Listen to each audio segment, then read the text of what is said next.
Telkom University merupakan perguruan tinggi yang selalu menjawab tantangan dalam kemajuan pendidikan dengan mengikuti perkembangan teknologi informasi dan komunikasi. CELO atau Center of E-Learning and Open Education merupakan program yang disiapkan oleh Telkom University dalam menghadapi revolusi industri 4.0, sehingga generasi bangsa Indonesia mampu beradaptasi dan mengikuti perubahan iklim teknologi yang sangat cepat.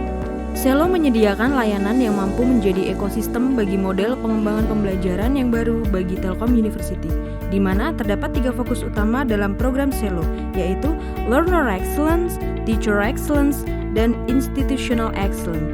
Dan ketiga pilar tersebut diimplementasikan oleh Telkom University yang akan menghasilkan harmonisasi dalam bentuk pendidikan berkarakter, unggul dalam teknologi, ilmu pengetahuan, dan seni. Program CELO memiliki bagian layanan dan pengembangan yang saling terintegrasi dalam memberikan pendidikan kepada mahasiswa dengan mengkombinasikan pembelajaran secara konvensional dengan pembelajaran jarak jauh atau disebut blended learning. Dalam implementasinya, CELO memiliki beberapa fasilitas dalam mengembangkan model pendidikan tersebut, yaitu yang pertama adalah 14 studio rekaman yang digunakan untuk menghasilkan konten video pembelajaran interaktif. Kedua adalah ruang post-production yang digunakan untuk menghasilkan video dengan materi dan grafis berkualitas tinggi dan berkarakter. Serta adanya sebuah ruang khusus make-up yang bertanggung jawab pada penampilan pengajar di dalam video. Studio yang dimiliki oleh CELO sudah berstandar broadcasting dengan perangkat-perangkat digital yang lengkap. Tentunya akan menghasilkan konten video pembelajaran yang sangat berkualitas, serta ditangani oleh tim ahli yang berpengalaman di setiap studio. Telkom University menggunakan metode belajar konvensional tatap muka di kelas sebagai sarana pembelajaran dan juga didukung oleh metode pembelajaran online dalam menyampaikan materi perkuliahan. Pada metode perkuliahan online, terdapat konten video materi yang harus disampaikan di mana dosen atau pengajar mata kuliah tersebut harus melakukan rekaman di studio CELO. Proses rekaman atau syuting ini dimulai dari materi yang sebelumnya sudah dibuat oleh dosen pengampu sesuai aturan. Selanjutnya, dosen pengampu melakukan syuting sesuai materi yang diajarkan. Agar menghasilkan video pembelajaran yang interaktif, hasil rekaman dari studio diolah oleh tim video editor, di mana pada bagian ini dilakukan standarisasi video agar memiliki kualitas dan visual yang berkarakter, sehingga materi yang disampaikan dapat dengan mudah diterima oleh mahasiswa.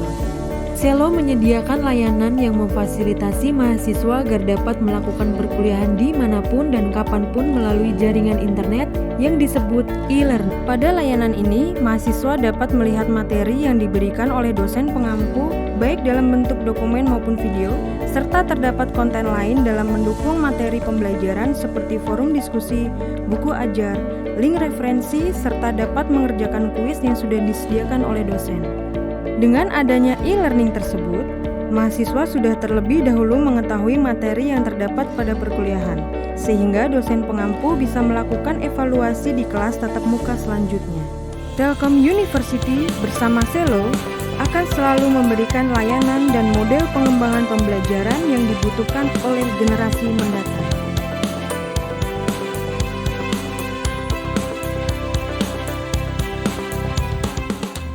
Pak Adi Purna Kurniawan STMT, selamat bergabung Bapak, selamat datang.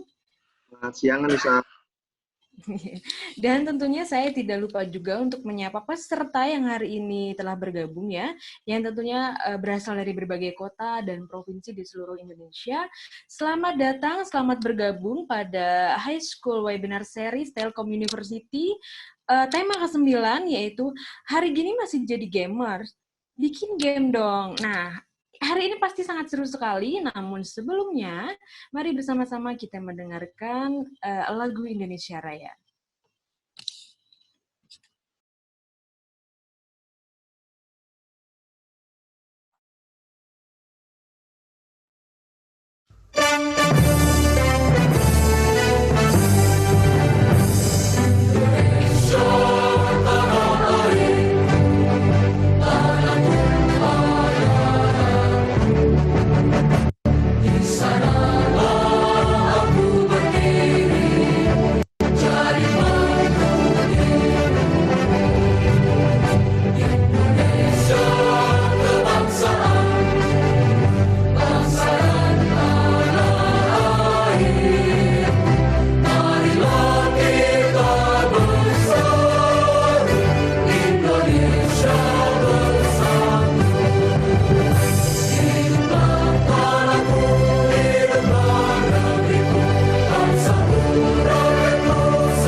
Baik, untuk selanjutnya yaitu ada pembukaan dan sambutan oleh Kepala Urusan Pengembangan Produksi Konten Selo, Bapak Adi Purna Kurniawan. Kami persilahkan, Bapak. Terima kasih, Nisa. Assalamualaikum warahmatullahi wabarakatuh. Selamat siang semuanya pada teman-teman SMA dan sederajat. Selamat siang, Pak Dodi. Selamat siang, Pak. Sudah menyempatkan waktunya datang ke studio kami, Pak. Ya, terima kasih, Pak. Nah, kali ini saya akan sedikit memberikan pengantar mengenai laporan high school webinar kita, di mana sekarang ini adalah sesi yang ke-9 dan akan dibawakan oleh Dr. Dodi Kori Utama. Wah, ini materinya menarik sekali nih. Di mana kita diminta bikin game sama Pak Dodi ya, karena jangan cuma bisa main game. Karena gamer sekarang itu sekarang sudah menjadi salah satu pilihan profesi. Nggak kayak saya waktu masih kecil itu nggak ada profesi jadi gamer. Kalau sekarang itu gamer itu cewek cowok semuanya mau jadi gamer karena bisa menghasilkan uang yang cukup banyak. Oke ya.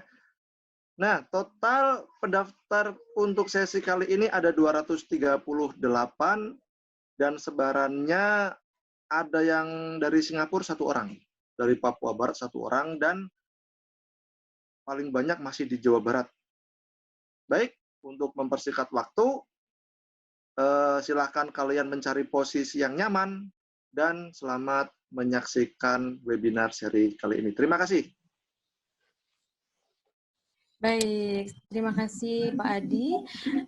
Teman-teman, namun sebelum masuk kepada sharing session, seperti biasa, seperti webinar-webinar sebelumnya, saya akan menjelaskan beberapa poin penting yang harus diketahui teman-teman dalam kegiatan hari ini. Yang pertama yaitu mengenai Q&A, di mana teman-teman dapat menuliskan pertanyaan teman-teman di Q&A room. Nah, apabila ada teman-teman yang memiliki pertanyaan yang sama atau intinya sama, cukup dengan menekan tombol thumbs up atau jempol. Nah, pertanyaan tersebut akan terfollow up dan menjadi pertanyaan yang direkomendasikan untuk dijawab oleh narasumber.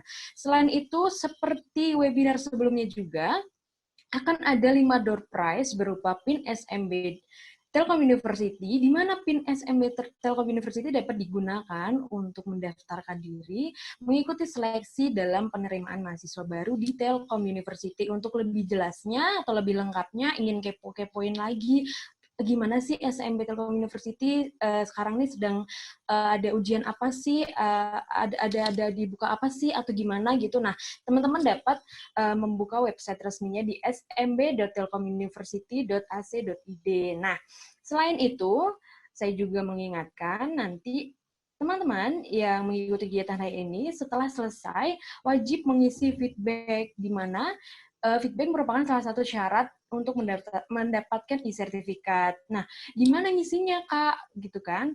Nah, nanti akan kami informasikan karena link feedbacknya di Zoom webinar chat-nya. Makanya pantengin sampai akhir ya, dan jangan lupa untuk mengisinya. Baik, mungkin langsung saja, namun sebelumnya mari kita bersama-sama menyimak atau melihat video profil narasumber kita pada hari ini.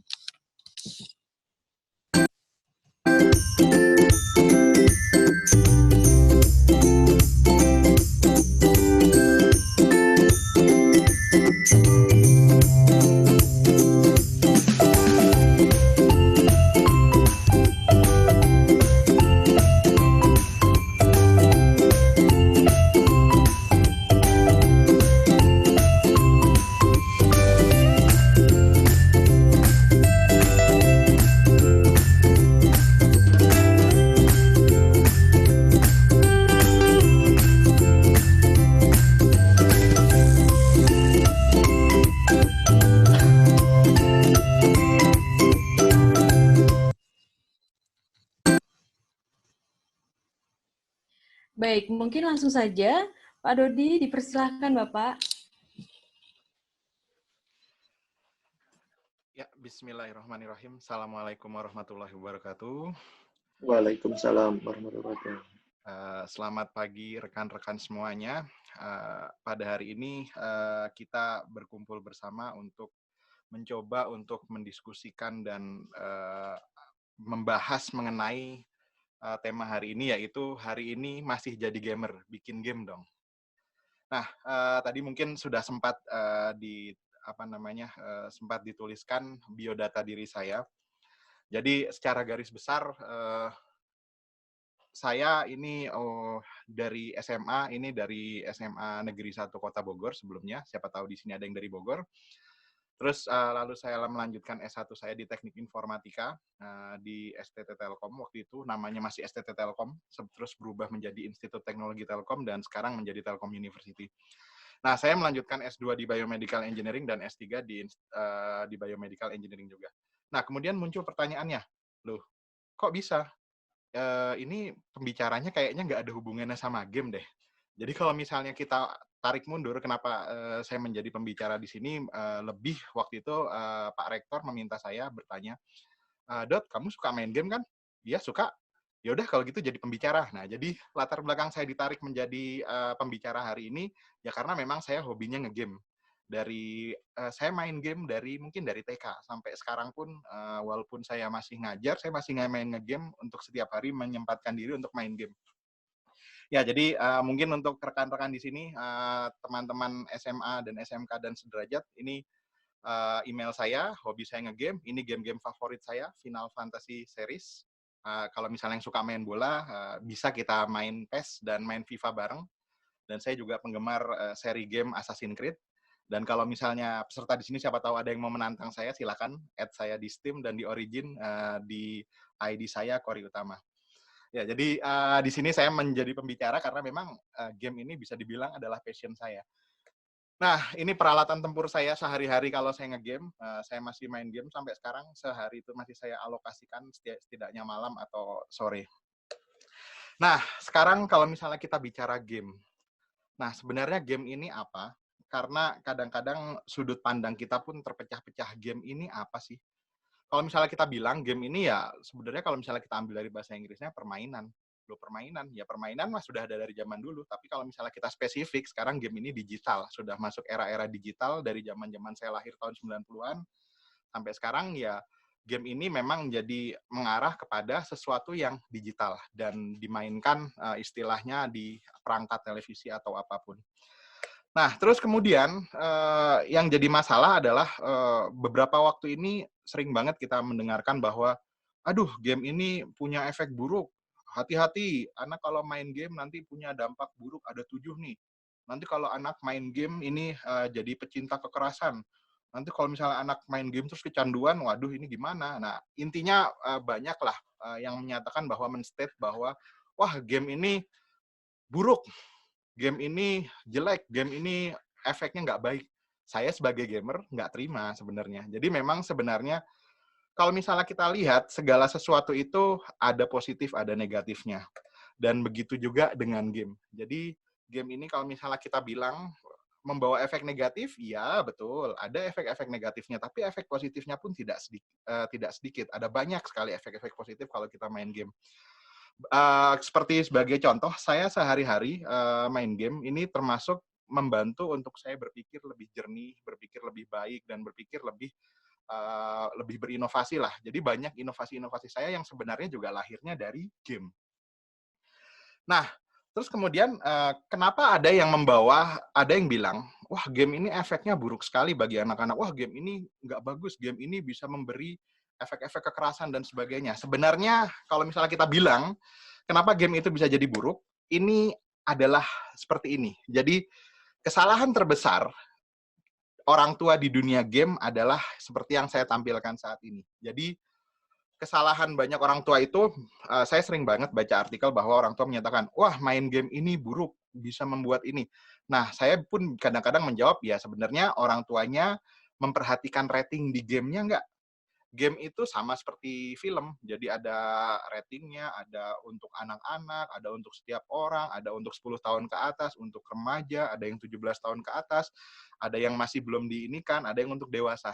Nah, yang jadi masalah orang tua di dunia dan termasuk di Indonesia itu kadang-kadang mereka tidak mengikuti rating ini. Jadi misalnya anak-anak, wah anak saya sekarang jadi kasar ya, ya wajar anak umur 5 tahun dikasih main mobile game, apa namanya, Mobile Legend.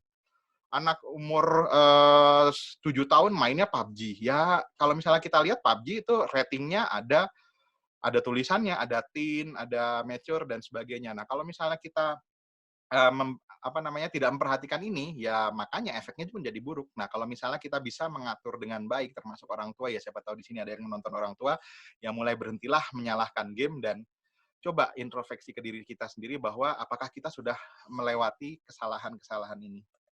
Nah, tadi saya sempat bilang bahwa game menginspirasi saya. Iya, tadi saya sudah ada video tentang beberapa prestasi saya.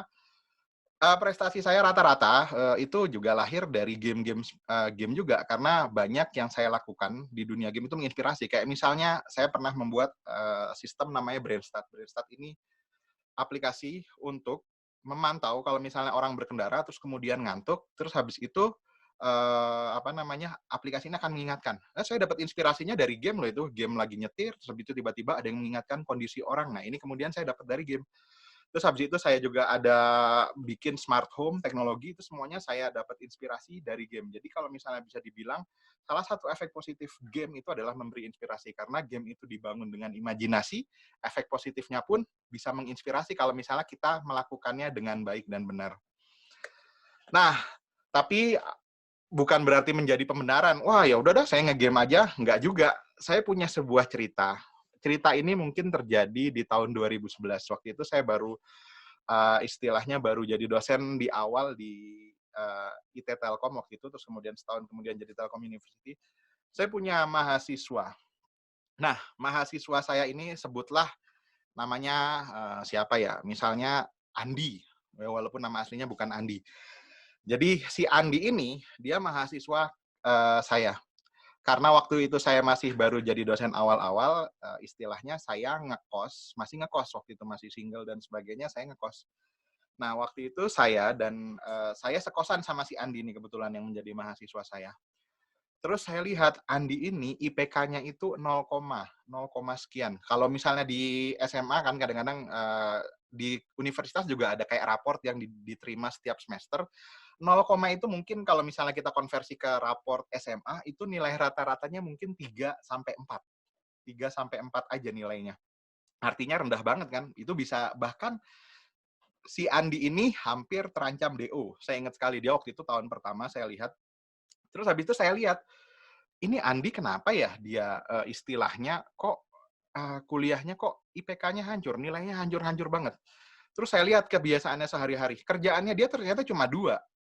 Datang ke kampus, cuma ya sekedarnya, terus pulang ke rumah, terus habis itu main game.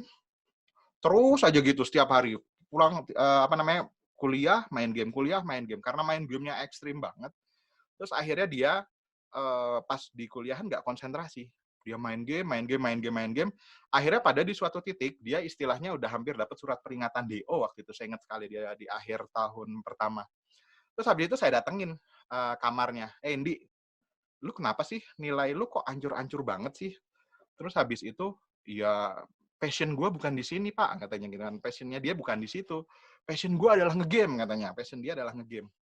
Ya udah, pada saat itu juga saya bilang gini, ya udah yuk kita ngadu game. Waktu itu saya ingat banget gamenya adalah PES 2011 ya, pokoknya game bola. Gini, saya punya aturan, kalau misalnya kita main, kalau kamu kalah, kamu harus ikut apa yang saya omongin. Tapi kalau kamu menang, ya terserahlah, kamu itu hidupmu. Akhirnya saya tantang si Andi, main PES waktu itu, Pro Evolution Soccer. Waktu itu mungkin namanya masih Winning Eleven. Akhirnya babak pertama, pertandingan pertama, ada 4 pertandingan, saya ingat banget. Pertandingan pertama skornya 4-2, dia bilang, ini mah sticknya salah. Habis itu dia ganti, skornya berubah 3-0. Akhirnya sampai 4 pertandingan dia kalah terus. Terus habis itu saya bilang ke dia, kalau memang passionmu main game, masa kamu masih kalah sama saya yang main gamenya masih sesekali? Artinya ada yang salah dengan kamu. Dan akhirnya Andi, waktu itu dia langsung benar-benar istilahnya, wah benar-benar waduh ini benar-benar kok saya yang tiap hari main game aja masih kalah sama yang istilahnya ini. Dan akhirnya saya tarik dia passionnya. Alhamdulillah Andi udah lulus. Dia lulus memang akhirnya 5-6 tahun karena telat karena di awal-awal IPK-nya sempat hancur. Dan dia akhirnya lulus dengan IPK yang tinggi dan sekarang dia kerja di PT Telkom. Jadi memang sekali lagi, game itu ada efek positif dan efek buruknya. Efek positifnya bisa bikin kreatif, efek negatifnya kalau kecanduan nggak terkontrol, ya itu akhirnya juga bisa tidak baik juga. Nah, intinya ya balance lah. Nah, saya punya kata-kata yang bagus sih sebenarnya dari saya juga dapatkan waktu saya main game. Jadi, kata-kata ini bagus. Orang tidak berhenti main game karena menjadi tua. Kadang-kadang kan orang bilang, wah udah tua, masa masih main game? Nah, gitu. Tapi buat saya, orang menjadi tua karena dia berhenti main game. Jadi ya sebenarnya game itu tidak mengenal usia sebenarnya. Nah, sekarang kita mulai pelan-pelan masuk ke fakta tentang game. Jadi kalau misalnya kita lihat, fakta mengenai game saat ini, industri game ini, dia adalah industri dengan penghasilan 152,1 miliar pada tahun 2019 kemarin. Ya kalau kita rupiahin mungkin berapa ya, dikalikan sekitar 14.000 artinya udah puluhan ribu triliun mungkin ini. Nah, jadi kita bisa bayangkan, ini kondisi saat ini, di mana di Indonesia masih banyak yang main game bajakan. Nah, itu aja kondisinya kayak gini. Banyak yang main game bajakan aja masih menghasilkan industri ini. Dan dengan valuasi sebesar 152,1 miliar pada 2019, ini menjadikan game itu adalah industri hiburan terbesar di dunia. Industri film kalah, industri pariwisata kalah, industri dugem dan sebagainya ya kalah sama game. Ya intinya game ini luar biasa. Nah, terus fakta berikutnya, total gamer di dunia adalah 2,4 miliar. Ini bisa dibilang ya mungkin 20-an persen kayak ya. 20-an persen populasi dunia itu ya main game. Dan kalau misalnya dibilang gamer itu rata-rata laki-laki, nggak juga. Kalau kita lihat statistik, 54% gamer itu adalah lelaki dan 46% gamer ini adalah wanita.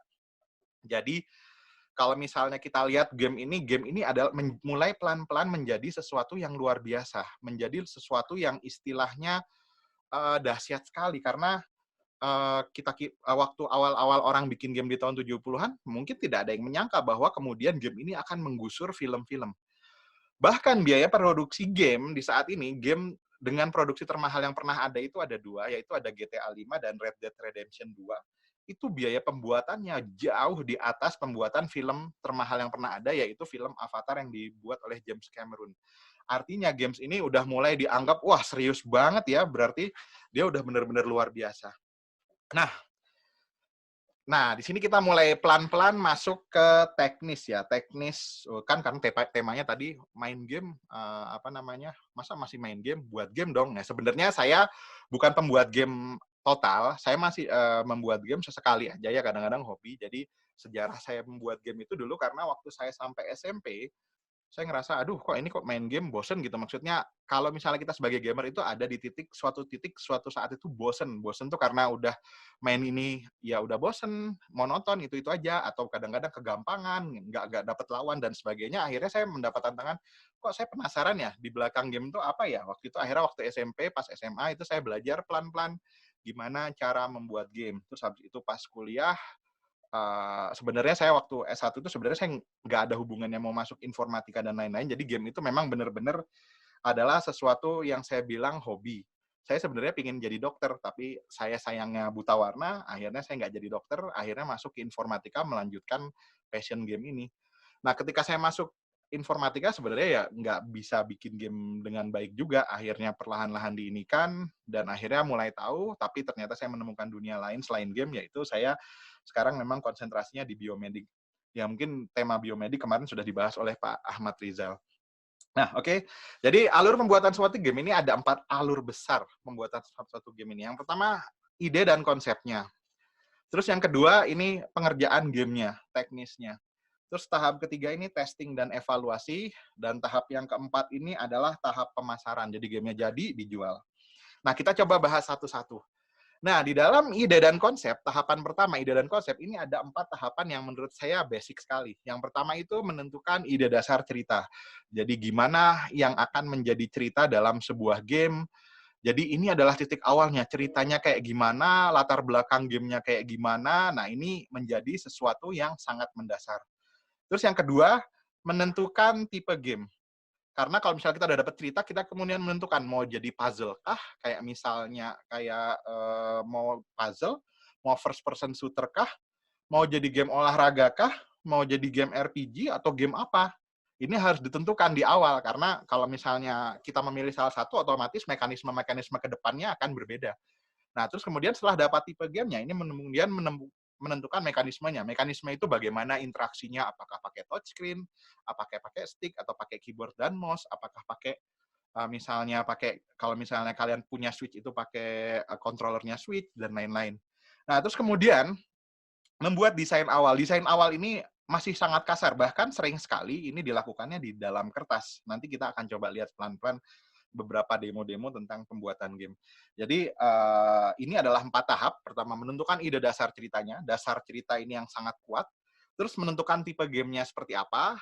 Terus habis itu mekanismenya seperti apa, interaksi playernya. Dan akhirnya membuat desain awal di kertas. Benar-benar masih manual. Nah, setelah itu, tahapan kedua itu tahapan pembuatan. Ini tahapan pembuatan ada 3 besar sih sebenarnya. Ada pembuatan desain digital, pembuatan musiknya, dan codingnya. Jadi tadi kan sudah istilahnya dikotret di kertas ya, terus kemudian diubah jadi desain di komputer, terus habis itu buat musiknya, terus habis itu disatukan oleh namanya coding. Coding ini pemrograman lah intinya untuk membuat gamenya ini, teknis sekali memang. Nah, terus habis itu setelah beres, game ini kemudian testing oleh internal pembuatnya. Jadi dia istilahnya di divisinya itu ada yang buat testing. Nah, ini istilahnya ya testing, game tester jobnya. Ada juga yang ditestingkan publik, jadi diberikan ke orang untuk dicoba, dicarikan errornya dan sebagainya. Jadi testing publik ini kalau misalnya kalian main Steam atau misalnya main PS Store dan lain-lain, ini ada yang namanya beta testing, ada yang namanya early access. Itu sebenarnya kalian lagi membantu perusahaan itu untuk melakukan testing game. Nah, lalu kalau misalnya kita bicara produk pekerjaan-pekerjaan yang ada di dalam industri game, ini ada, kalau sebenarnya lebih dari 7, tapi yang paling umum ini ada 7 ini. Yang pertama itu ada produser, lalu ada content writer, ada game designer, ada animator atau artis. Di artisnya beda ya, bukan artis kayak misalnya Jeremy Thomas atau saya tua banget berarti. Terus habis itu programmer, ada audio engineer, ada translator, ada game tester. Ini adalah pekerjaan-pekerjaan besar yang ada di dalam dunia game. Kita coba bahas satu-satu. Produser ini, dia bertanggung jawab sebagai pemimpin project. Jadi ketika misalnya ada perusahaan game, misalnya EA, itu membuat, atau Valve atau EA, bikin game, dia akan mengangkat produser. Nah, ini akan menjadi pemimpin project, dan dia akan mendetailkan dari hulu ke hilir, dari awal dibuat sampai dipasarkan, ini tanggung jawabnya produser. Dia bertanggung jawab merencanakan anggaran pembuatan game, berapa kira-kira budget yang dibutuhkan, berapa banyak sumber daya manusia yang istilahnya harus dialokasikan untuk membuat game. Nah, inilah tanggung jawab dari produser. Bertanggung jawab anggarannya sampai sumber dayanya dan semuanya lah, peralatannya dan apa-apa yang harus dilakukan, ini semua produser yang ini. Nah, makanya saya lihat kasih ilustrasinya pakai kertas ya, karena dia akan memberitahu ini, ngerjain ini, lu ngerjain ini, lu ngerjain ini, lu ngerjain ini, kalian ngerjain ini. Nah, itu jadi semua adalah tugasnya si produser. Nah, produser ya bisa kita bilang dia membawahi content writer, membawahi game designer, animator, programmer, audio engineer, game tester, dan juga translator. Nah, kalau misalnya kalian ingin jadi seorang produser game, ini yang dibutuhkan adalah kemampuan manajerial, memanage manusia, kemampuan soft skill berbicara, karena kan kita akan manage manusia, ya otomatis soft skill-nya harus bisa baik. Jadi jangan sampai nanti misalnya, programmernya, misalnya karena kata-kata yang terlalu kasar, jadi baper, programmernya akhirnya nggak mau kerja, itu bisa terjadi, dan itu umumnya bisa terjadi kadang-kadang malah programmernya menyisipkan sesuatu yang sebenarnya enggak. Nah, makanya memang ini produser ini perlu kemampuan soft skill yang tinggi.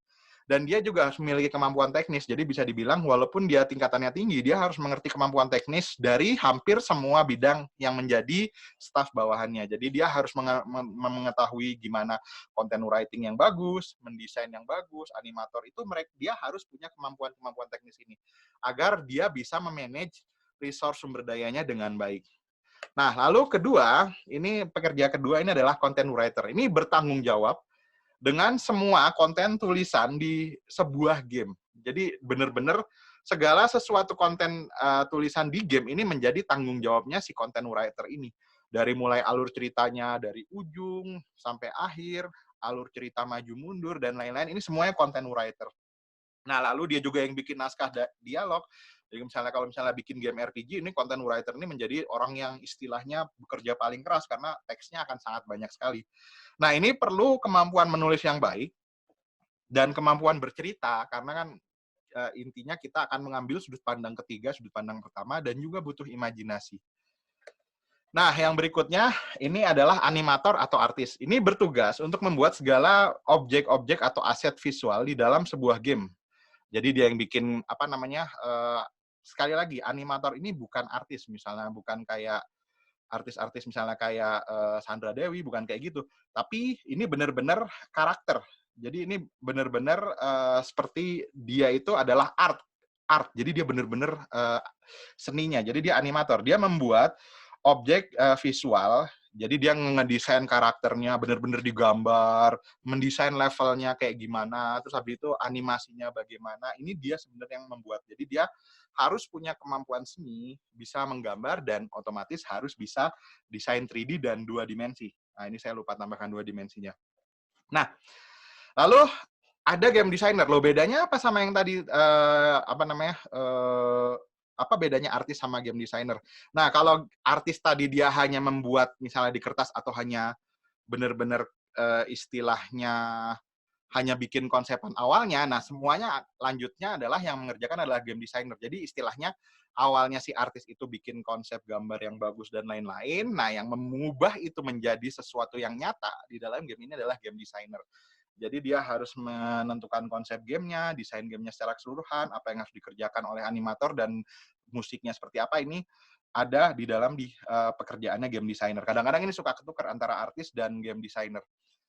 Nah, terus habis itu programmer. Wah, ini programmer ini sebenarnya adalah bisa dibilang pekerjaan saya sih sebenarnya, karena saya dosen mata kuliah yang berkaitan dengan programming.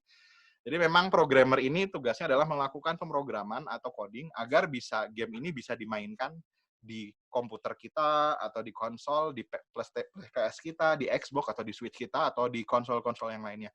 Nah, ini yang dibutuhkan adalah kemampuan logika yang baik dan kemampuan sains yang baik. Nah, berikutnya audio engineer ini dia bertugas untuk membuat berbagai macam bunyi objek audio, aset audio yang ada di dalam game. Misalnya musik, bunyi gerakan, misalnya karakternya jalan ada bunyi, nah itu dia yang bikin semuanya. Yang dibutuhkan adalah kemampuan seni, imajinasi yang baik, dan juga kemampuan bermusik. Nah, ini untuk audio engineer. Nah, terus berikutnya ada translator. Nah, ini translator sebenarnya tidak harus ada di sebuah produksi game, tapi translator ini berfungsi untuk misalnya kita suka main gamenya itu kemudian multi language. Nah, ini tugasnya translator untuk mentranslasikan kata-kata semua kata-kata dan semua teks dari suatu bahasa ke bahasa yang lainnya. Otomatis yang dibutuhkan adalah kemampuan bahasa asing.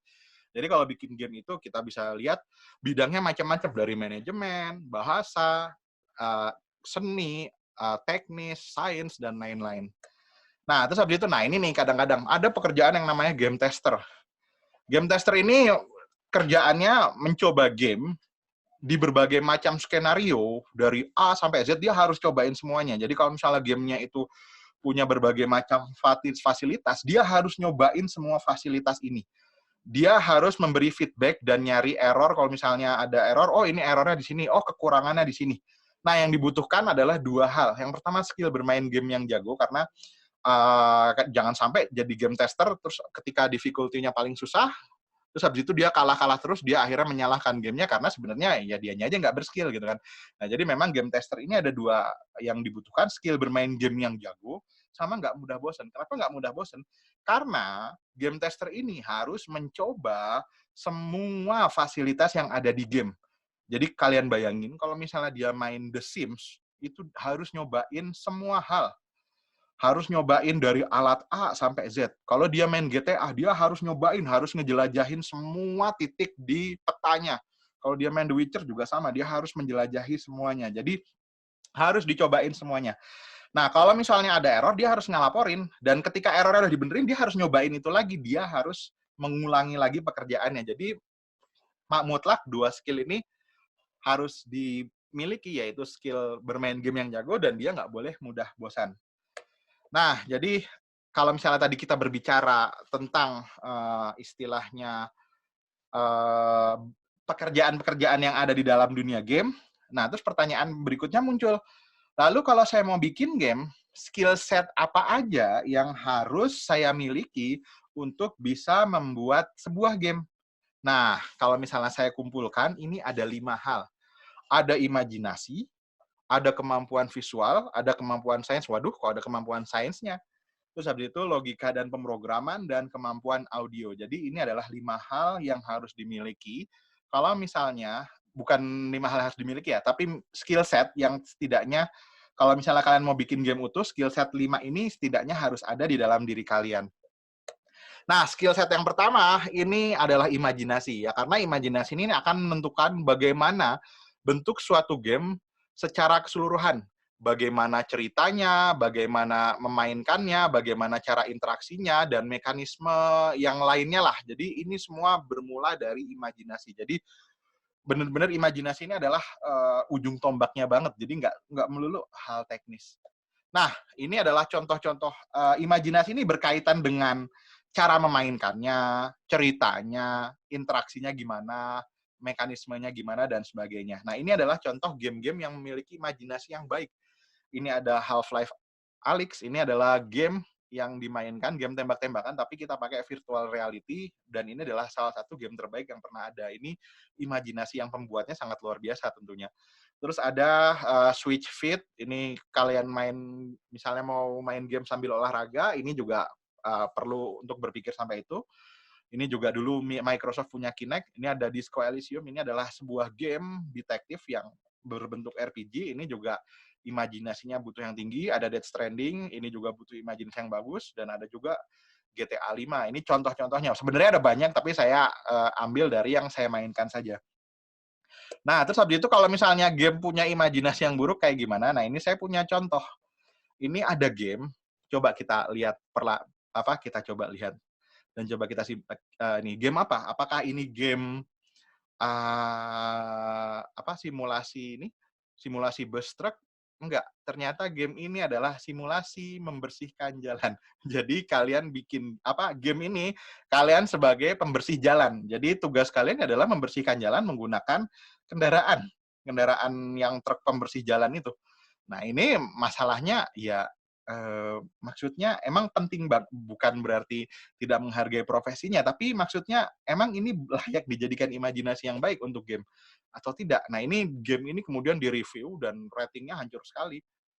Nah, nggak cuma itu doang, nggak cuma karena gameplaynya nggak jelas, ini juga karena, waduh, ini bener-bener istilahnya dia, ini nanti ada kaitannya dengan sains juga sih. Nah, ini dia bisa aneh-aneh lah. Bener-bener imajinasinya luar biasa, benar-benar tidak memperhatikan aspek fisik dan sebagainya. Bahkan saking anehnya imajinasinya, ada yang sampai kayak gini. Wah, ini orang yang bisa jalan, bisa tabrak-tabrakan. Bahkan ada kendaraan yang di mana rodanya adalah orang. Nah, imajinasinya benar-benar aneh kan. Maksudnya ini benar-benar ya, kalau misalnya kita bikin game dengan imajinasi yang istilahnya hancur tuh ya kayak gini jadinya. Game ini ada. Namanya simulator pembersih jalan, tapi pakai bahasa Inggris. Nah, ini mobilnya bisa kayak gini. Nah, ini bener-bener parah lah pokoknya. Nah, terus skill set yang kedua ini adalah kemampuan visual. Kemampuan visual ini akan menentukan bagaimana indahnya grafis dalam game. Kadang-kadang ada yang bilang, wah, game yang bagus itu belum tentu grafisnya bagus. Benar. Bagus di sini tidak melulu grafiknya 3 dimensi, tidak melulu grafiknya wah indah banget, tidak melulu grafiknya harus canggih-canggih sehingga komputer yang bisa memainkan atau misalnya konsol yang memainkan adalah konsol yang berat. Nggak kayak gitu. Kemampuan visual ini akan menentukan walaupun grafiknya sederhana tapi istilahnya bagus gitu. Nah, ini contoh-contoh game-game dengan grafik-grafik yang bagus. Dari mulai yang paling berat dulu, yang di kanan atas ini Red Dead Redemption 2, ini adalah game dengan grafis paling bisa dibilang paling berat saat ini. Terus ada yang bawah itu ada Ori and the Will Wisp. Ini game 2 dimensi tapi grafisnya bagus. Yang kiri bawah ini ada game namanya Journey. Journey ini game yang juga bagus juga, sebenarnya simple. Terus ada Zelda Wind Waker, ini adalah game di mana ini ada menjadi terobosan dalam visual, bahwa kalau biasanya kita suka nonton kartun, game pertama yang membuat kita bisa memainkan kartun seperti asli itu adalah game ini. Nah, ini dia benar-benar sangat jenius dalam visualnya. Nah, terus kalau game dengan bad visual, ada game namanya Superman 64. Ini dia visualnya sangat hancur banget, bisa dibilang. Nah, kita lihat itu sepanjang game musuhnya ya itu aja. Orang yang hitam, pakai topi hitam, gitu-gitu aja. Jadi benar-benar sepanjang ininya hitam, benar-benar musuhnya bentuknya begitu semua. Dan yang parahnya, ya kotanya bentuknya kayak gitu, kayak kena kabut, padahal itu karena nggak ada objeknya aja. Terus habis itu hampir semua misinya kita akan istilahnya lewat ring-ring, terus habis itu ketemu topan. Nah, ini benar-benar game dengan visual yang jelek. Ini dapat nilai 1 kalau nggak salah dari GameSpot, dia reviewer. Nah, terus berikutnya, kemampuan sains. Nah, ini kemampuan untuk menerapkan berbagai macam aspek sains seperti matematika dan fisika dalam game yang dibuat. Nah, ini kemudian mungkin kadang-kadang kita juga, aduh, dengan kata-kata sains, termasuk saya dulu waktu pertama kali lihat game itu butuh matematika dan fisika, saya langsung, aduh, saya jadi ngerti sekarang kenapa saya harus belajar fisika sama matematika. Jadi saya itu dulu waktu kelas 1, kelas 2 di SMA di Bogor itu, nggak terlalu suka sama matematika sama fisika, nilai saya 6, 7, rata-rata pokoknya benar-benar hancur lah. Terus habis itu pas kelas 3 itu saya karena saya waktu itu lagi belajar bikin game, saya baru belajar fisika. Jadi ternyata kayak gini manfaatnya. Karena saya bisa menemukan, saya jadi paham karena kan memang kadang-kadang kesalahan kita belajar fisika atau matematika itu karena kita nggak tahu kita itu make itu di mana. Nah, di sini saya coba untuk jabarkan kemampuan sains itu di dalam pembuatan game seperti apa. Contohnya, misal kita main game, ini gamenya adalah Forza Horizon 4. Mobilnya lagi jalan dengan kecepatan misalnya V. Terus pertanyaannya, 2 detik kemudian mobilnya ada di mana posisinya? Koordinat X, Y-nya itu ada di mana? Nah, di situ teman-teman bisa lihat kan, kita bisa turunkan rumusnya. V adalah VXI, kecepatan dalam arah sumbu X dan kecepatan dalam arah sumbu Y dalam vektor. Terus habis itu kita bisa lihat X itu adalah kemudian posisi awal atau X0, terus habis itu integral dari kecepatan X dt dari 0 sampai T-nya, dari 0 sampai 2 berarti. Nah, ini Y-nya juga sama, kita bisa dapatkan posisinya. Coba kalau kalian bayangkan, ini sangat penting. Kalau enggak, nanti bisa aja tahu-tahu loh. Nanti ada contohnya. Gamenya awalnya mobilnya posisinya di posisi mana, di posisi misalnya di posisi sini, tahu-tahu posisinya bisa ada di posisi kanan. Nah, itu aneh itu. Padahal kita mencetnya lurus doang. Nah, ini adalah salah satu contoh. Contoh berikutnya. Ini masih dari game Forza Horizon. Jadi misalnya kita belok nih pakai mobil kita. Terus habis itu mobilnya punya kecepatan V, punya massa M, punya gaya gesek dengan aspal sebesar F. Terus habis itu belokannya itu menghasilkan radius R.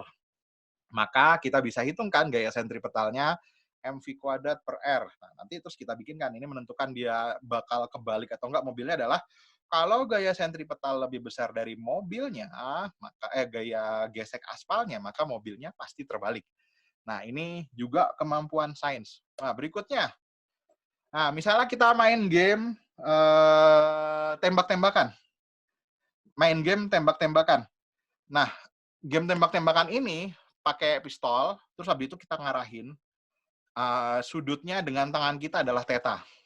Terus habis itu kita ingin mendeteksi pelurunya nyampe mana. Nah, terus habis itu kecepatan awal pelurunya adalah V0. Nah, kita bisa dapatkan dengan rumus ini. Ini adalah rumus gerak parabola, kalau rekan-rekan ada yang ingat. Nah, makanya walaupun kadang-kadang kita mengarahkan arah tembakannya ke sini, pas ditembak bisa aja malah ke bawahnya, ya karena ada gaya parabola ini. Nah, kalau misalnya kalian main PUBG atau main CS, ini biasanya disebut sebagai recoil. Nah, ini ada kemampuan sainsnya. Nah, kalau ini mah bercanda sih sebenarnya. Kalau misalnya kalian main Doraemon Story of Life, ini jadi kalau misalnya kita tanam hari ini dengan kelembaban A, air B, maka kapan tumbuh, ya ini istilahnya intermezzo aja, tapi kemampuan sains itu menjadi sangat penting dengan pembuatan game. Kalau misalnya saat ini kalian merasa masih membenci fisika, iya, dan kalian tapi suka main game dan pingin main game, mulailah belajar untuk menyukai fisika dan matematika. Saya suka matematika dan fisika, dan bahasa Inggris, saya jadi jago bahasa Inggris dan suka matematika fisika karena saya main game. Ini salah satu efek positifnya. Nah, terus habis itu, kayak misalnya kalian di kelas 3, pasti kalian belajar misalnya kayak rumus relativitas Einstein dan lain-lain, itu juga ada loh di game. Kayak contohnya ada Death Stranding, game itu dia juga memanfaatkan rumus-rumus seperti itu. Jadi misalnya kalau misalnya kalian ada game luar angkasa juga sama, kenapa ada karakternya lebih tua, kadang-kadang ada karakternya lebih muda, itu karena ada relativitas dari kalau misalnya kita bergerak mendekati kecepatan cahaya, maka kita akan jadi lebih muda. Kayak gitu-gitu hanya didapatkan di fisika dan di matematika. Nah, terus pertanyaannya kalau kemampuan sains yang buruk jadinya kayak gimana gamenya? Ini contohnya. Ini ada nama game namanya Big Rig. Ini bukan Big Rig, ini game ini contohnya motorbike di PS3. Ini game bener-bener secara sains buruk sekali. Nah, coba kalian lihat, kalau misalnya secara logika juga orang kayak gitu udah meninggal kan ya. Maksudnya tuh. Nah, artinya secara sains bener-bener buruk. Nah, ini tuh, terus habis itu jadi kayak gini. Inilah kalau kalian punya bikin game, tidak memiliki dasar sains yang baik, ya gamenya jadinya kayak gini. Jadi bener-bener berantakan. Nah, ini misalnya kayak gini.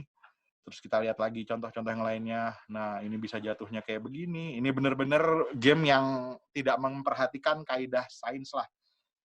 Nah, seperti itu. Nah, kita berikutnya masuk logika dan pemrograman. Wah, ini apa lagi nih? Nah, logika dan pemrograman ini gambarannya, ini adalah kemampuan untuk mengkode dan memprogram semua logic game agar bisa dijalankan di dalam PC konsol untuk dimainkan. Contohnya kayak gini. Misal, pembuat game Mario. Nah, ini nih, contoh codingan ini seperti ini.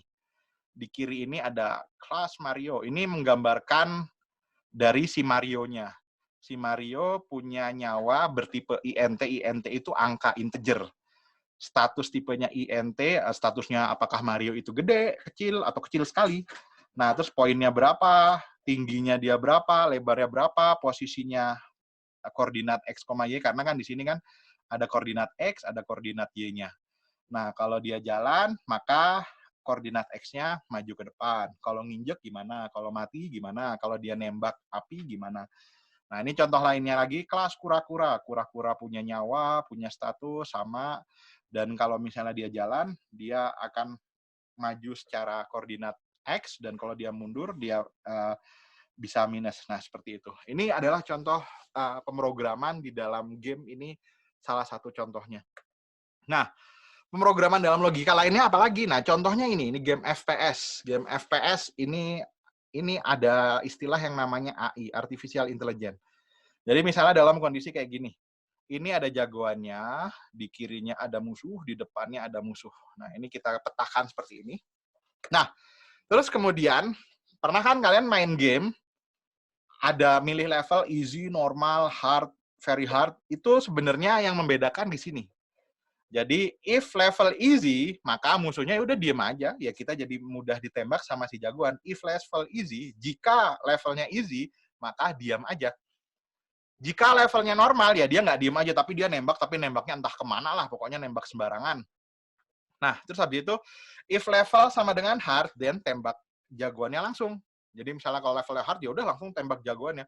If levelnya very hard, ini dia kemudian musuhnya dia cari tempat sembunyi dulu, cari jalan belakang gimananya, terus lakukan headshot jagoannya. Kan jadi susah sekali. Nah, inilah termasuk ada yang di dalam pemrograman logika game di belakangnya seperti ini. Jadi kalau mudah dia jadinya diem aja. Makanya kadang-kadang kita, wah saya udah tamat tapi levelnya easy ya, karena musuhnya diem aja. Nah, seperti ini. Jadi ini adalah contoh pemrograman logika di dalam pembuatan game.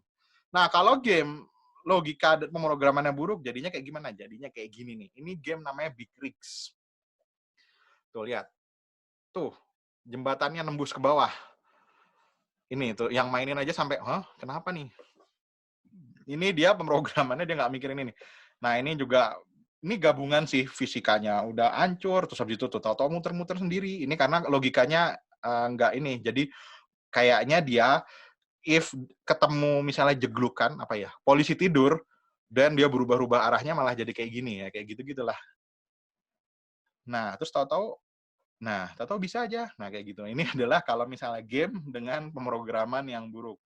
Terus habis itu rumah bisa ditabrak. Nah, kan kalau misalnya kita pakai logika kan, if ketemu dinding, then uh, nabrak, nggak bisa maju. Nah, ini juga sama. Coba kalian lihat deh, ketika memanjat gunung, kecepatannya sama, nggak berkurang. Padahal kan kalau misalnya kita pakai tadi fisika dan pakai logika, if tanjakan, maka kecepatannya berkurang. If turunan, kecepatannya naik. Nah, ini tahu-tahu udah aja keluar angkasa. Nah, ini adalah contoh game dengan logika pemrograman yang buruk. Nah, ini bener-bener kacau banget lah. Sampai ya terus kita bisa lihat dia bisa menjelajahi ini kayak gini, ini benar-benar logikanya pembuatnya benar-benar kayaknya memang nggak terlalu dipikirkan dengan serius. Nah, inilah contoh game kalau misalnya pemrograman logikanya buruk. Nah, audio ini adalah kemampuan untuk melakukan sintesis audio dalam game. Jadi misalnya gimana cara bikin suara dan lain-lain. Nah, ini agak susah sih mendemokan suara karena suara game yang jelek ya kalau misalnya kalian pernah nggak main game nembak, suaranya malah mukul atau kebaliknya dan sebagainya. Itu adalah berarti kemampuan sintesis audionya nggak bagus. Nah, ini contohnya. Kalau kalian mau bikin audio, ini yang dilakukan kayak gini nih, audio engineer itu dia misalnya bikin game misalnya ada jagoannya ngeremukin ototnya musuhnya, itu sebenarnya dia lagi ada audio engineer lagi ngeremukin kangkung tuh kayak gitu. Krak bunyinya kan kayak gitu sama. Bikin suara hujan ya dia jatuhin air di bak mandi. Kalau misalnya tapak kaki ya dia tangannya digerak-gerakin di pasir jadi untuk membuat suara tapak kaki. Nah, ini contoh audio engineer. Nah, ini kita coba lihat demo pembuatan game dari awal. Ini kita bisa lihat ini yang saya bilang tadi di awal. Orang benar-benar memulai dengan menggambar konsepnya, stage-nya kayak begini, desainnya kayak begini. Nanti ini tuh lihat ada matematikanya tuh kan, ada segitiganya. Terus habis itu ini kemudian dia ubah jadi animasi, bukan animasi, dia ubah jadi objek 3 dimensi dulu.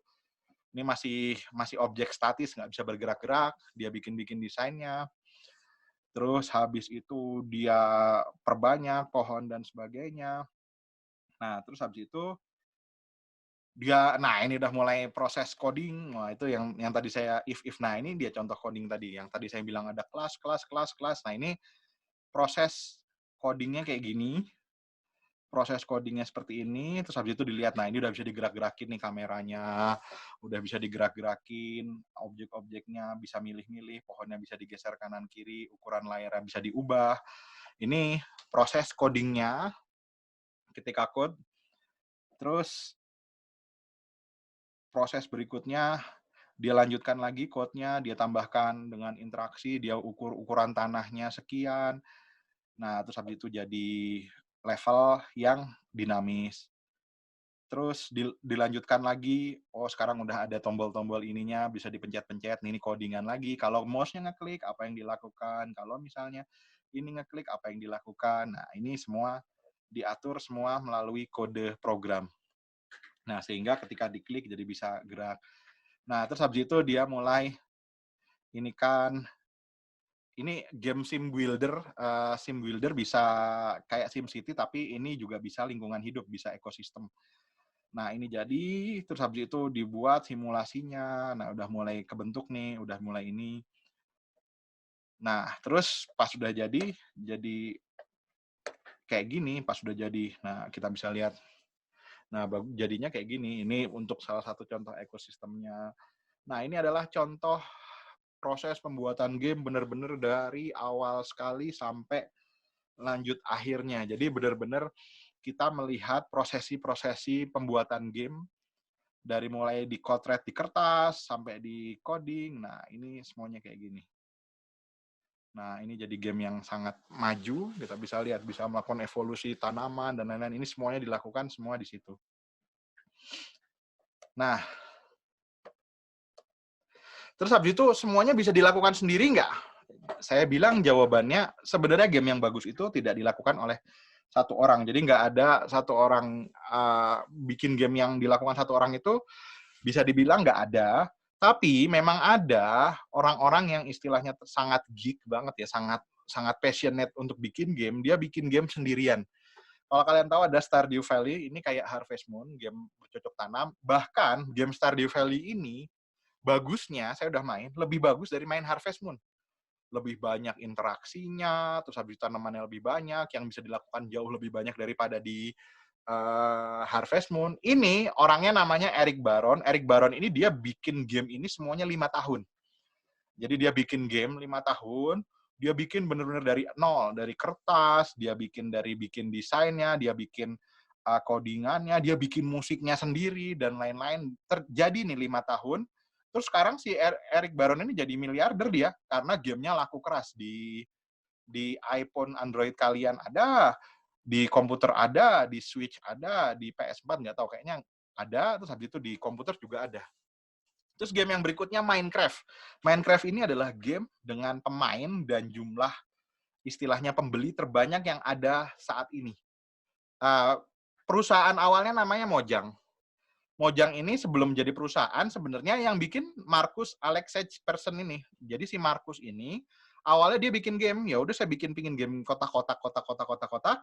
Terus habis itu bagus, terus habis itu dia bikin perusahaan namanya Mojang, isinya 2 orang, terus perusahaannya dibeli Microsoft, terus sekarang dia jadi kayak pegawai Microsoft, tapi dia ya jadi pemilik, dia bener-bener kaya banget sekarang udah.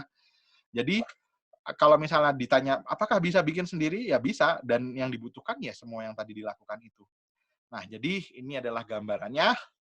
Nah, mungkin penjelasan saya secara garis besarnya seperti itu, mungkin kita bisa lanjutkan ke sesi tanya-jawab. Tapi sekali lagi buat saya, orang tidak berhenti main game karena menjadi tua. Jadi sekali lagi, jangan ada alasan berhenti main game karena udah tua. Tapi kalau kita nggak main game, kita akan menjadi tua. Dengan main game, jiwa kita akan tetap muda. Mungkin penjelasan saya secara garis besarnya seperti itu. Ya, kita coba masuk sesi tanya-jawab. Terima kasih semuanya atas perhatiannya. Assalamualaikum dan selamat siang semuanya. Waalaikumsalam. Wah, luar biasa sekali ya teman-teman ya, gimana cara bikin game dari awal hingga akhir.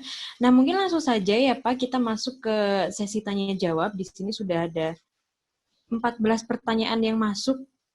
Bapak boleh memilih dari atas, dari tengah, atau dari bawah, tapi ini sudah ada banyak jempol-jempolnya ini. Silakan Bapak. Wah, pertanyaannya luar biasa ya. Wah, saya nggak nyangka pertanyaan ini muncul dari rekan-rekan semua, karena sejujurnya memang ada yang susah nih dijawabnya. Oke, saya coba jawab dari yang jempolnya paling banyak. Dari Joy Anjura. Halo, salam kenal. Perkenalkan, saya Joy Anjura dari SMK Telkom Medan. Saya punya pertanyaan. Setelah memaparkan sedikit banyak, jadi saya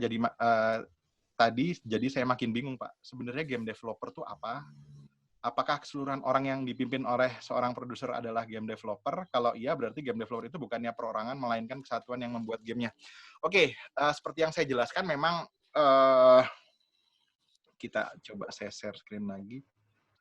Perbedaan game developer. Oh, pertanyaannya siapa game developer? Jadi gini, game developer itu sebenarnya nggak ada istilah bakunya.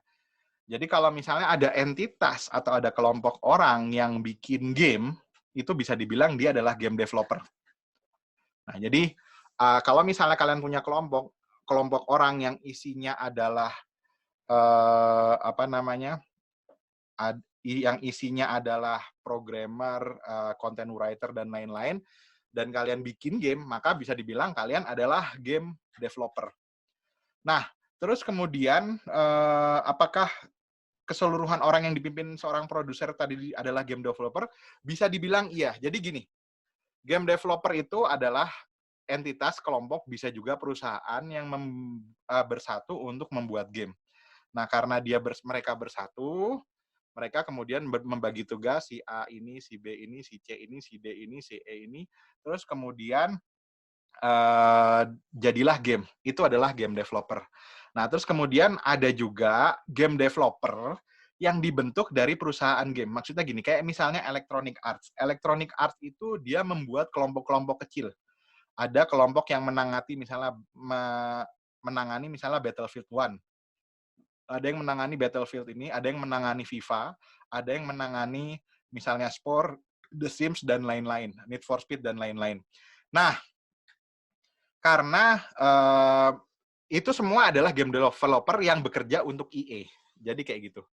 Jadi game developer itu bukan perorangan. Bisa perorangan kalau misalnya tadi kayak yang saya ceritakan, kayak Stardew Valley sama Minecraft, kalau orangnya itu sakti banget, ya dia bisa aja jadi game developer sendirian. Jadi mungkin jawaban secara garis besarnya seperti itu. Game developer itu adalah kelompok orang yang membuat game bersama-sama. Kayak gitu. Tapi kalau misalnya orangnya cuma satu orang bisa. Kalau misalnya dia sakti banget kayak tadi Markus Berg itu, tadi dia satu orang ngelakuin semuanya dari desain, coding, ngitung matematikanya, dan lain-lain. Nah, yang jadi mungkin seperti itu jawabannya. Kalau misalnya masih kurang puas, bisa diketik lagi, ditanyakan lebih lanjut. Nah, terus pertanyaan kedua yang di like ada 6. Apakah membuat game itu menggunakan aplikasi yang membutuhkan lisensi? Jawabannya bisa iya, bisa tidak. Yang pakai lisensi ada Unity, ada RPG Maker, ada Game Maker, dan lain-lain. Tapi kalau yang mau gratisan juga ada. Kayak misalnya Unreal Engine itu ada yang versi gratisannya, Unity juga ada versi gratisannya. Jadi sekali lagi jawabannya ada ya, sama kayak misalnya Microsoft Office, ada yang berbayar, ada yang gratis. Jadi jawabannya mungkin seperti itu.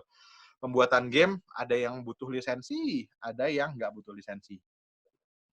Jadi tergantung pilihan kalian. Kalau saya sih tergantung game yang mau saya buat. Misalnya saya mau buat game 3 dimensi, ya saya tergantung. Misalnya yang pingin buatnya untuk serius atau untuk main-main. Kalau misalnya hanya untuk having fun aja, ya nggak usah pakai yang lisensi. Tapi kalau misalnya untuk proyekan, misalnya ada perusahaan minta dibikinkan game, ya itu saya pakai yang berlisensi tentunya, karena fasilitasnya lebih banyak. Jadi yang membedakan lisensi atau enggak ya itu aja, benar-benar bayar atau enggaknya. Dan biasanya tapi tidak semuanya, software pembuat game yang berlisensi itu biasanya makin mahal lisensinya, makin bagus dan makin mudah menggunakannya. Oke, berikutnya saya ingin bertanya, apakah dalam pembuatan game menggunakan framework multi-platform seperti React Native dan Flutter? Jika iya, manakah yang lebih unggul di antara keduanya? Jawaban saya tidak dua-duanya. Sebenarnya tidak dua-duanya, karena di dalam mobile itu kalau kalian mau bikin game pakai frame React Native dan Flutter, bisa atau enggak? Jawaban saya bisa, tapi susah banget. Nah, kalau mau yang gampang itu pakai ada Unity Mobile. Jadi Unity itu kalian bisa bikin game, terus habis itu nanti bisa di-porting ke mobile. Nah, tapi kalau harus memilih React Native dan Flutter, saya memilih Flutter. Kenapa? Flutter itu punya performa lebih bagus dari React Native. React Native itu selama saya bikin program, saya pernah sih bikin game sederhana Hangman pakai Flutter sama React Native. Flutter nggak nge-lag, React Native nge-lag. Nah, mungkin simpelnya gitu. Nah, berikutnya, apakah setiap game yang di-upload ke Play Store dapat menghasilkan uang? Jika iya, bagaimana dan dari mana uang tersebut? Wah, ini menarik banget nih. Jadi gini, gimana sih cara pembuat game itu bisa dapat uang dari suatu game? Jawabannya ada beberapa cara. Yang paling populer itu yang pertama adalah iklan.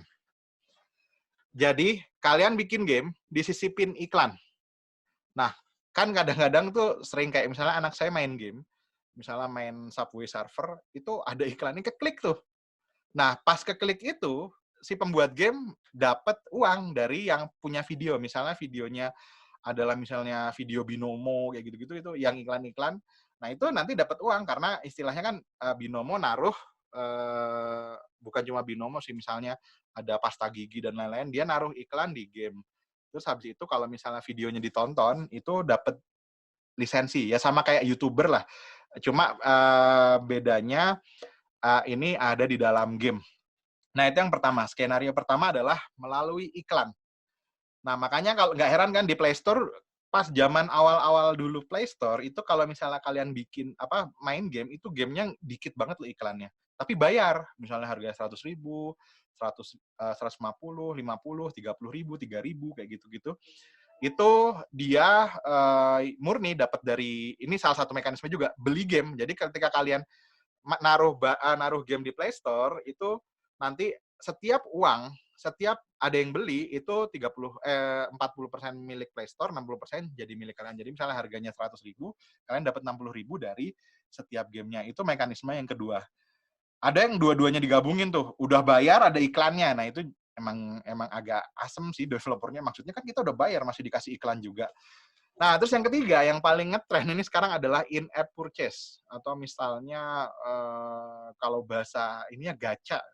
Jadi bener-bener kalian ya kalian beli item. Kadang-kadang kalian ya semi judi sih sebenarnya, kalian bayar, terus habis itu dapat item yang nggak jelas, ya kayak gitu, ya itu juga dapat uang. Karena kan ketika kalian misalnya beli item, beli skin, dan lain-lain, itu kan kalian bayar ke Play Store. Play Store-nya ngasih 60% ke pembuatnya. Kalau nggak salah 60%, saya agak lupa. Udah lama nggak ini di game. Ya, jadi pertanyaannya gitu, 3 mekanismenya. Kalau dapat uang dari Play Store itu, yang pertama adalah iklan, yang kedua adalah jualan langsung, yang ketiga adalah in-app purchase. Nah, itu pertanyaan yang itu. Nah, berikutnya, saya ingin bertanya, game yang asymmetric horror survival, game dialect membuat satu match terdiri dari 5 player online. Bagaimana developer menstabilkan jaringan di dalam game agar setiap player dapat bermain dengan pengalaman yang sama, tidak lag atau bug? Ini teknis sekali. Memang, apa ya, nggak cuma Dead by Daylight, kayak kalian main FIFA atau Pro Evolution Soccer, itu gimana caranya internetnya kualitasnya beda-beda, tapi apa namanya, yang dirasakan tetap sama. Jawabannya itu teknis banget. Nah, ini memang teknis pemrograman. Jadi ada berbagai macam cara. Cara pertama ada misalnya apa namanya? Cara pertama itu adalah ketika game itu dimainkan bersamaan, kan sebenarnya mereka itu saling menukar, apa namanya, saling bertukar data. Ya sama kayak WhatsApp-an, tapi yang dikirim bukan WhatsApp-nya, tapi misalnya player 1 ngasih tahu posisinya di koordinat X, Y, player 2 di koordinat X, Y, yang X1, Y1, dan seterusnya. Nah, ini gimana caranya agar mendapatkan pengalaman yang sama? Salah satu yang pertama adalah tekniknya adalah dengan mengecilkan data yang dikirim. Jadi data yang dikirimnya kecil-kecil aja, ukurannya 1 kilobyte, 1 byte, 1 byte, 1 byte, 1 byte, misalnya 10 byte, 10 byte, 10 byte, tapi terus-terusan. Jadi itu bisa. Itu teknik pertama adalah dengan mengecilkan ukuran data yang dikirimkan. Yang berikutnya adalah yang dikirimkan gede tapi dipecah-pecah sehingga jadi kecil-kecil. Itu juga teknik kedua. Tapi biasanya kalau game yang dengan kayak gitu, itu nanti ada kayak micro delay, misalnya 1-2 detik, itu misalnya kita ngeklik baru kerasanya 2 detik atau 1 detik kemudian, itu kayak gitu. Jadi sebenarnya yang dikirim datanya besar, terus habis itu yang nyampe kecil-kecil. Nah, ada juga, nah itu berdasarkan teknik pengiriman. Nah, yang kedua ada juga yang berdasarkan data yang dikirimkan. Ada game yang dikirimin itu adalah semuanya, kayak semua objek, kayak misalnya di depannya ada pohon, di belakangnya ada mobil, di samping kanannya ada motor, terus habis itu semua dikirimin tuh, gede banget kan jadinya. Nah, itu jadinya berat. Ada teknik yang dikirimin itu cuma posisi si jagoannya doang. Jadi jagoannya itu cuma di posisinya adalah di sini, dikasih tahu, tapi objek-objek di sekelilingnya itu udah dinamis, udah statis, jadi di komputer manapun sama. Jadi itu memang sekali lagi teknik membuat gamenya aja sih, bagaimana agar stabil.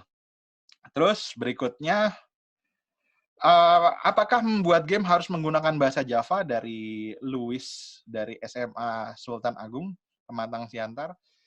Apakah hanya menggunakan bahasa Java saja? Saya pernah mendengar bahwa suatu saat akan dibuat game virtual di mana kita dapat merasakan seperti apa di dalam game seperti virtual reality. Apakah benar-benar dibuat atau sekedar wacana saja? Oh, ini saya tahu nih, pasti baca komik ya. Ada komik, saya juga baca komiknya. Saya juga selain gamer, saya juga pembaca komik. Saya lupa, ada komik yang kita kayak virtual reality, kita jadi benar-benar kayak masuk banget di dalamnya, terus nanti kita benar-benar kayak hidup di dalamnya. Bahkan yang seremnya itu kalau kita di gamenya meninggal, di aslinya juga meninggal. Itu ada tuh komiknya kalau nggak salah. Saya lupa namanya. Nah, jawabannya, sejauh ini game virtual yang paling canggih yang pernah ada saat ini adalah Half-Life Alyx yang pernah tadi saya tuliskan. Itu jadi game tembak-tembakan, kalian ada di dalamnya. Kalian mengontrol dengan kontrol, terus habis itu kalian tembak-tembak, itu kalian seperti ada di dalamnya. Nah, kalau misalnya game yang misalnya yang bisa mendeteksi kondisi tubuh kita, saya belum pernah lihat nyatanya, tapi secara teknis itu mungkin.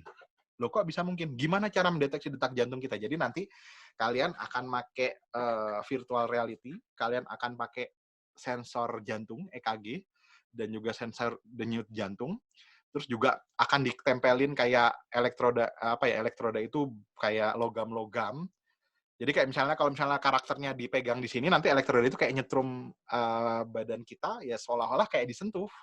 Nah kayak gitu. Jadi itu secara logika mungkin. Tapi sejauh ini perusahaan yang benar-benar membuat ini untuk komersil, setahu saya belum ada. Nah jadi terus habis itu pertanyaannya, apakah game harus menggunakan bahasa Java saja? Enggak. Bahasa Java itu hanya salah satu bahasa. Pada dasarnya bahasa pemrograman apapun bisa dipakai membuat game. Kalian pakai bahasa C bisa, Java bisa, C++ bisa, C Sharp itu C pagar, C Sharp itu bisa. Kalau saya pakai apa? Saya pakai C++ sama C Sharp. Jadi bahasa pemrogramannya banyak banget sih memang. Jadi tergantung kalian mau ngembangin di mana. Kalau kalian mau ngembangin di Unity, kalian bisa pakai C++ atau pakai C Sharp. Kalau kalian pakai Unreal Engine, kalian bisa pakai C++. Kalau ada yang bahkan bahasa pemrograman sederhana sekali, itu kayak RPG Maker, itu sederhana sekali. Jadi jawabannya mungkin itu untuk pertanyaan dari Luis. Nah, berikutnya Putri Nur Asri. Saya dulu mengikuti lomba coding. Apakah dalam coding sangat berpengaruh atau tidak dalam visual game? Bagaimana caranya codingan kita dapat viewer yang banyak dan juga berkualitas tinggi? Bagaimana juga cara mengetahui low high quality visual audio dalam games? Apakah coding berpengaruh dalam visual? Jawabannya berpengaruh, tapi tidak besar. Jadi sekali lagi, untuk visual itu yang menentukan adalah ya desainernya tadi, artis dan desainernya tadi. Kalau artisnya gambarnya bagus dan desainernya berhasil mengubah desain itu menjadi desain yang sangat bagus, itu nanti jadinya bagus. Tapi kalau misalnya udah jelek dari awal, mau pemrogramannya seperti apapun juga akan tetap jelek. Nah, tapi bisa juga desainnya udah bagus, tapi visualnya jadi jelek gara-gara programmernya nggak bener. Ada contohnya Fallout 76. Itu game baru, desainnya bagus, tapi karena programmernya nggak benar, itu bener-bener misalnya kalian lagi nembak, tiba-tiba pelurunya bisa balik ke kalian tuh. Itu juga jadi berpengaruh ke kita. Nah, bagaimana cara ada codingan kita dapat viewer yang banyak? Wah, viewer ini gimana? Mau jadi YouTuber sambil ngoding atau gimana? Tapi gini, kalau kalian ingin kalian ingin diakui sebagai programmer, ada wadahnya. Jadi kalian sebenarnya bisa upload karya-karya kalian ke GitHub. GitHub itu kayak istilahnya repository program. Kalian upload ke situ, nanti kalian akan kayak dapat pangkat-pangkat gitu. Nah, di situ orang kadang-kadang ada yang ngelihat di situ. Nah, seperti itu. Nah, bagaimana cara mengetahui low, high quality visual, sound, dan lain-lain dalam game? Cara mengetahuinya, inilah fungsi dari game tester tadi. Jadi kalau game itu tadi harus ada game tester, bagusnya visual, sound, dan lain-lain itu adalah dari game tester tadi. Dia benar-benar mengandalkan 5 indera manusianya. Jadi dari pendengaran, penglihatan, perasaan, dan lain-lain. Ini akan menentukan sekali high atau tidaknya kualitas codingannya. Nah, terus berikutnya, udah? Ya, seperti itu. Baik, mungkin langsung saja Bapak memberikan pertanyaan, Pak, kepada peserta yang bergabung hari ini. 2 pertanyaan. Gitu. Oke, pertanyaan saya. Mungkin pertanyaannya nggak terlalu terkait dengan materi saya, tapi mungkin kalau kalian mengamati, kalian bisa menjawabnya. Pertanyaan yang pertama adalah, coba berikan salah satu contoh sains di dalam game selain yang udah saya jelaskan tadi. Yang udah saya jelaskan tadi kan ada kecepatan mobil, terus habis itu belokan, gaya sentripetal, sama peluru. Nah, coba silakan, siapa tahu ada yang bisa menjelaskan, berikan contoh dengan detail, nggak harus detail-detail banget, contoh game yang peristiwa atau komponen di dalam game yang memanfaatkan sains banget. Nah, kayak gitu. Oke, di sini sudah ada yang angkat tangan. Saya memanggil Joy Anjora mungkin ya. Silakan Joy Anjora. Mungkin jawabannya seperti di game GTA, memanfaatkan gaya gravitasi saat jatuh ke dalam air, Pak. Oh iya. Gimana tuh? Gaya gravitasinya gimana? Dalam air gimana? Dalam air dia tidak langsung mati, Pak. Tidak seperti game GTA SA yang sebelumnya. Oh, San Andreas jatuh langsung mati ya? Iya, Pak. Oke. Selain gravitasi, dia ada gaya apa lagi? Misalnya saat kendaraan yang menabrak, Pak. Di Enggak, GTA yang tadi nyemplung ke air itu, selain gravitasi apa lagi? Ayo, Mas. Kan fluida akan memberikan gaya ke atas tuh. Kurang tahu, Pak. Ya, Mas, tapi bener lah. Ya, bener. Oke, Pak. Oke, ya, bener. Itu untuk pertanyaan pertama. Baik, untuk yang kedua Bapak, mangga. Untuk pertanyaan kedua, sebentar, saya sambil mikir juga.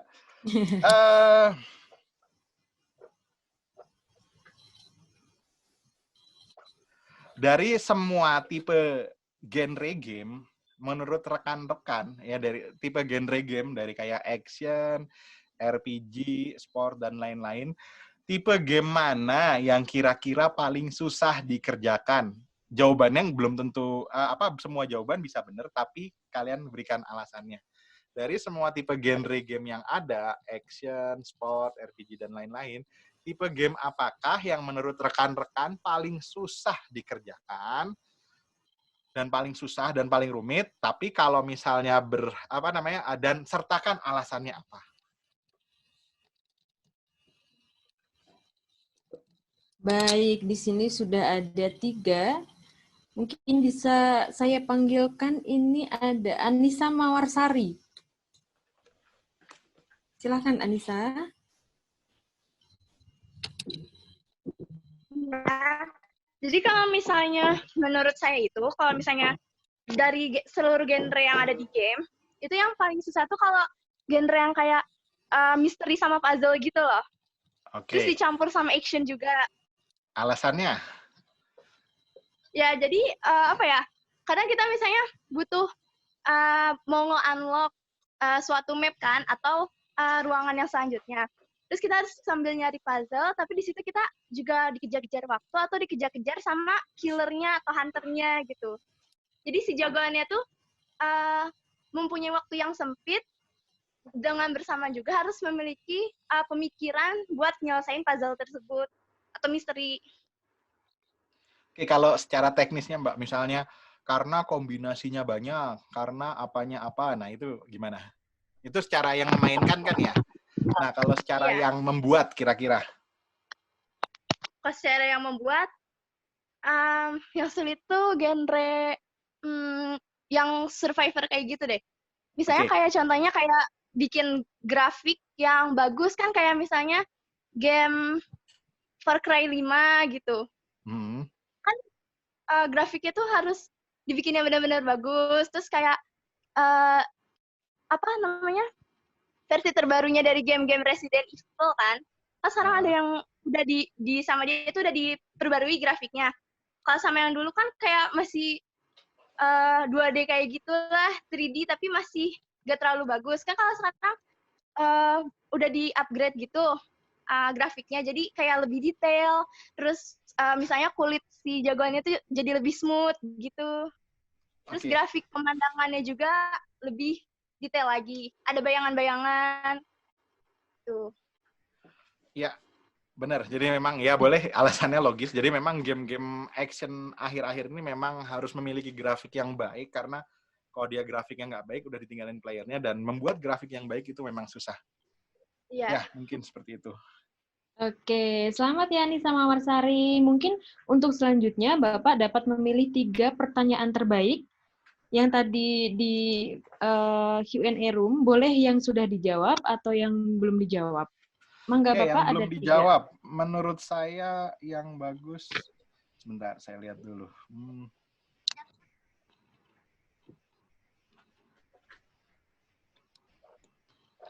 3 ya, berarti eh yang bagus menurut saya 3 ini adalah yang dari Joy Anjora tentang pembagian 60-40% bagi developer itu tidak bikin rugi atau tidak. Ini menurut saya bagus karena ini teknis komersilnya memang. Sekalian dijawab sedikit, jawabannya nggak rugi sih developernya asal dia ngitung, misalnya dia mengincar harga gamenya, misalnya dia mau pingin dapat 100.000, ya jangan dijual 100.000, berarti dijualnya misalnya 160.000, biar potongannya ini. Nah, ini juga jadi alasan kenapa kemudian Play Store, Google akan lebih kaya daripada banyak pembuat game, karena dia dapat persentase. Nah, itu pertanyaan pertama yang menurut saya bagus adalah dari Joy Anjora. Baik, tapi mungkin yang lain Bapak, karena Joy Anjora kebetulan sudah berhasil menjawab tadi ya. Oh, jawab yang tadi ya? Iya. Sebentar. Iya, betul. Oke, dari Atilah Akram Syarif. Apakah dalam pembuatan game membutuhkan spesifikasi high-end dan bahasa pemrograman yang dibutuhkan membuat game? Jawabannya nggak perlu high-end, karena tergantung game yang mau kalian bikin. Kalau game yang kalian ingin bikin itu grafiknya bagus banget, 3 dimensi, maka komputer kalian otomatis harus yang berat. Tapi kalau misalnya kalian mau bikin game kayak misalnya sekarang tuh ada game namanya Celeste, terus juga ada Hollow Knight sama Celeste itu game yang grafiknya nggak terlalu bagus, tapi bagus gamenya, secara gamenya ratingnya tinggi, 10 kalau nggak salah di beberapa reviewer. Nah, ini dibikinnya nggak perlu high-end. Jadi sekali lagi, untuk menjadi game yang bagus, kalian punya berbagai macam cara. Cara pertama adalah dengan cara membuat grafiknya bagus, atau cara yang kedua membuat gameplaynya bagus. Nah, itu bahasa pemrogramannya tadi sudah dijawab. Jadi pertanyaan yang ini, yang pertama Muhammad Atilah Akram Syarif, terus yang kedua Gilbert Samuel, ini yang nanya tentang Flutter dan React Native tadi, itu yang kedua. Baik. Terus yang ketiga,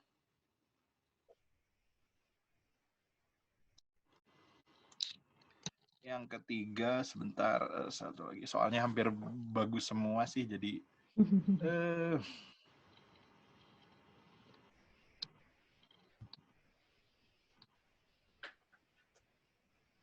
nah, Gilbert pertanyaannya bagus nih, ada 2, tapi udah. Oke.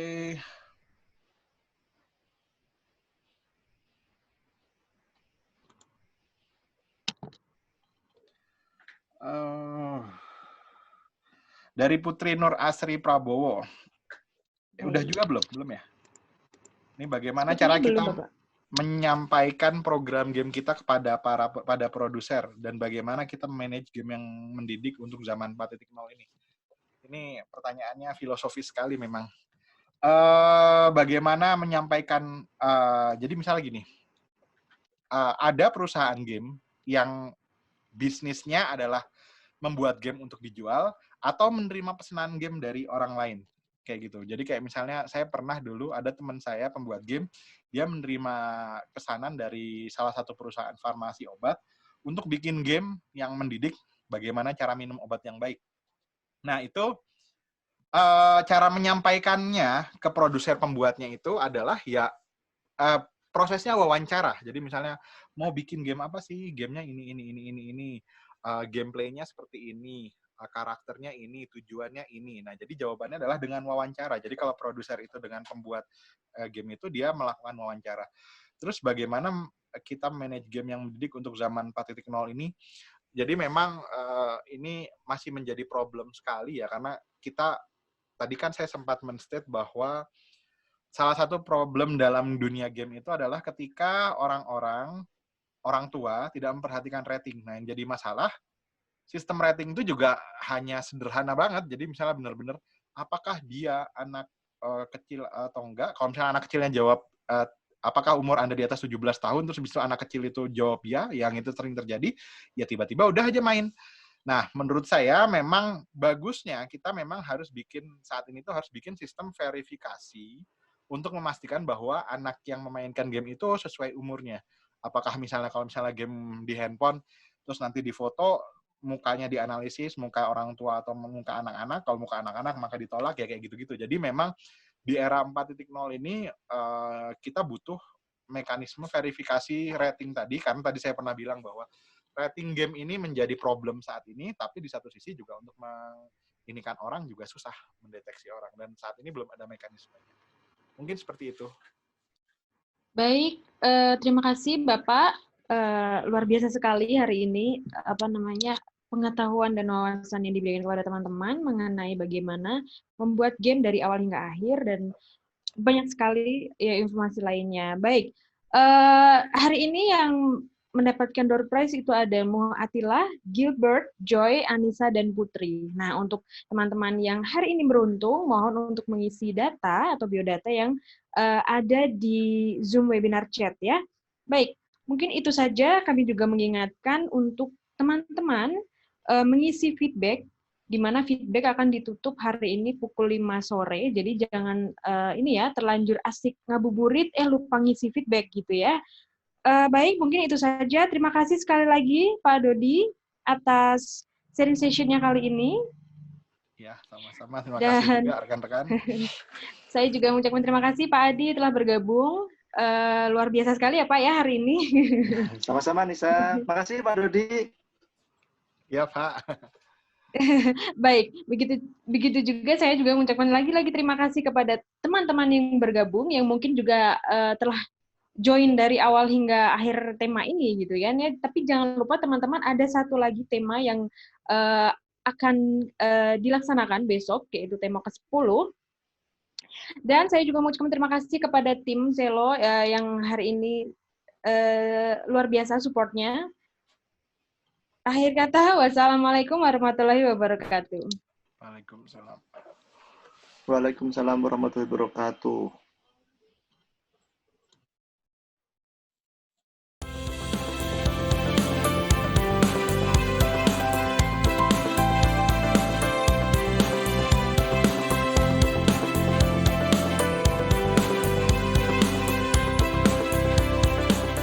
Telkom University merupakan perguruan tinggi yang selalu menjawab tantangan dalam kemajuan pendidikan dengan mengikuti perkembangan teknologi informasi dan komunikasi. SELO atau Center of E-Learning and Open Education merupakan program yang disiapkan oleh Telkom University dalam menghadapi revolusi industri 4.0, sehingga generasi bangsa Indonesia mampu beradaptasi dan mengikuti perubahan iklim teknologi yang sangat cepat.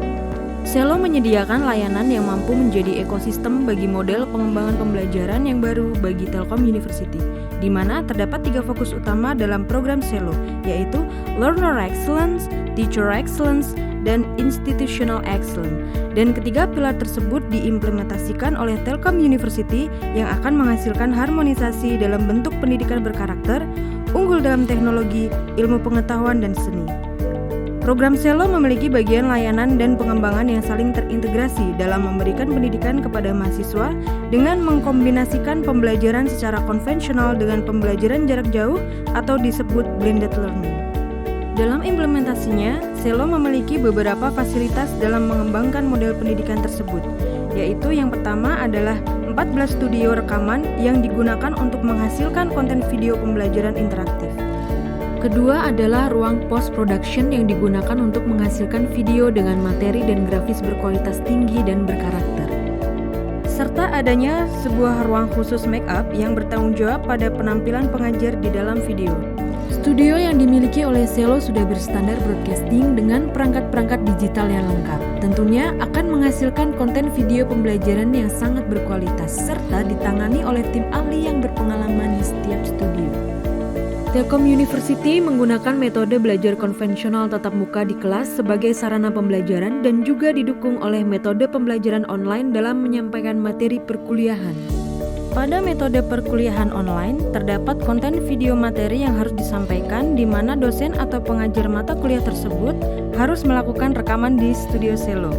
Proses rekaman atau syuting ini dimulai dari materi yang sebelumnya sudah dibuat oleh dosen pengampu sesuai aturan Selanjutnya, dosen pengampu melakukan syuting sesuai materi yang diajarkan.